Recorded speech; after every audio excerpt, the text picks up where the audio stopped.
तो इस मूवी के स्टार्टिंग में हमें लाखों साल पहले का टाइम दिखाया जाता है। जब बिग बैंग की वजह से दुनिया बनी थी, तब वहां पर अंधेरा छाया हुआ था। उसकी वजह से डार्क एल्व्स नाम के कुछ राक्षसों का जन्म हुआ, जिन्हें अंधकार के राक्षस भी कहा जाता है। वो लोग अंधेरे में ही अपना साम्राज्य बनाने लगे, लेकिन बाद में जब रोशनी का उदय हुआ, तो उन राक्षसों को इससे तकलीफ होने लगी। इसलिए उन्होंने सॉटलफाइम नाम के एक अंधेरे वाले प्लेनेट पर रहना शुरू कर दिया। लेकिन वो चाहते थे कि पूरी दुनिया में फिर से अंधेरा छा जाए।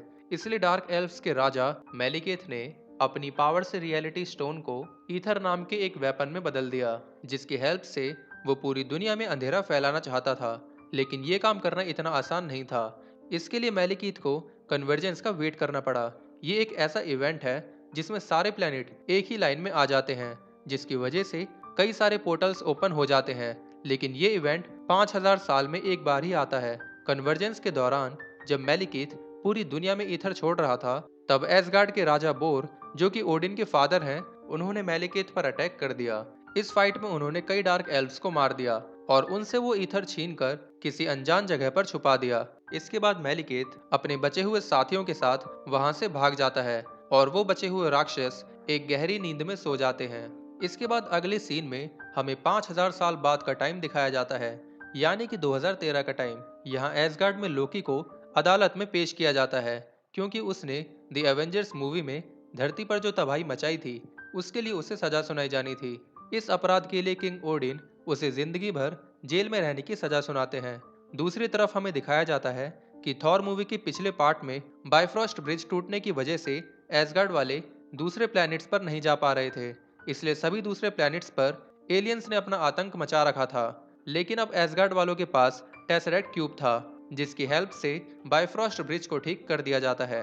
अब थॉर दूसरे प्लैनेट्स पर जाकर लोगों की हेल्प करने लगता है। इसके बाद हमें अर्थ का सीन दिखाया जाता है, जहां पर जेन फॉस्टर एक रिसर्च के लिए लंदन गई हुई थी। वहां पर एक बिल्डिंग में ग्रेविटी कुछ अजीब तरीके से वर्क कर रही थी। जब जेन फॉस्टर उसे चेक करने जाती है, तो वो अचानक से एक पोर्टल की वजह से गायब हो जाती है।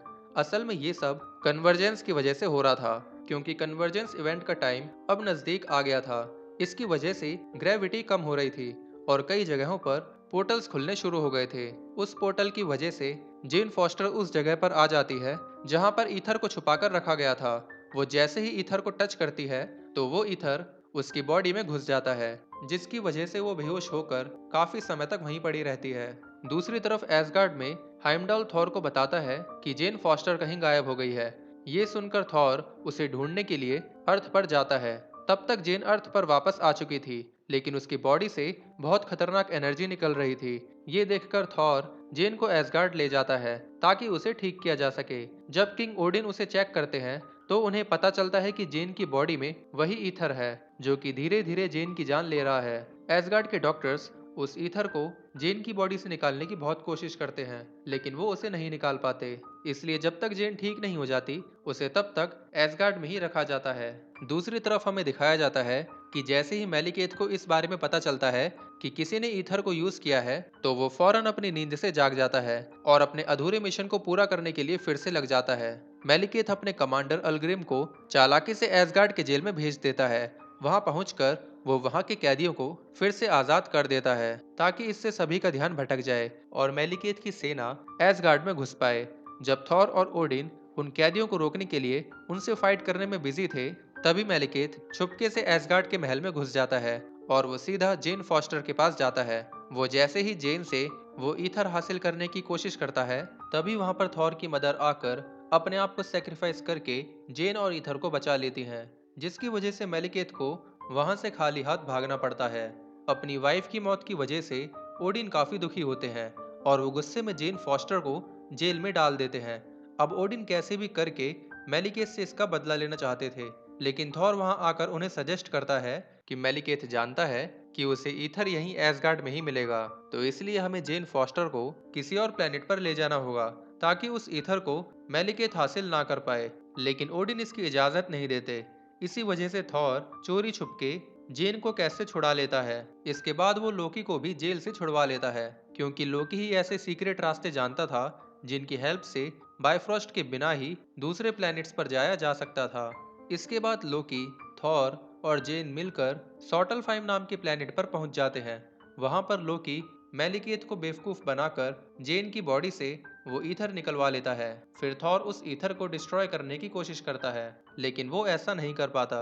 इसके बाद मेलिकेत उस ईथर को अपने अंदर एब्जॉर्ब करके वहां से चला जाता है। इसके बाद थॉर और लोकी की अलग्रिम नाम के राक्षस से फाइट होती है, लेकिन इस फाइट में लोकी की डेथ हो जाती है। इसके बाद जेन और थॉर एक पोर्टल की हेल्प से अर्थ पर पहुंचते हैं। वहां पर वो डॉक्टर सेल्विक से मिलते हैं। डॉक्टर सेल्विक उन्हें बताते हैं कि कन्वर्जेंस का सबसे ज्यादा इफेक्ट ग्रीनविच शहर में ही दिखेगा, इसलिए मेलिकेत अपने प्लान को अंजाम देने के लिए वहीं पर जा सकता है।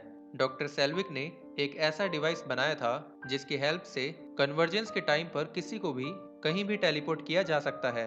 वो सब लोग इस डिवाइस की हेल्प से मेलिकेत को रोकने का प्लान बनाते हैं। नेक्स्ट डे मेलिकेत अपनी आर्मी के साथ उस ग्रीनविच शहर में आ जाता है। थॉर उससे फाइट करके उसे कन्वर्जेंस के एंड तक रोकने की कोशिश करता है।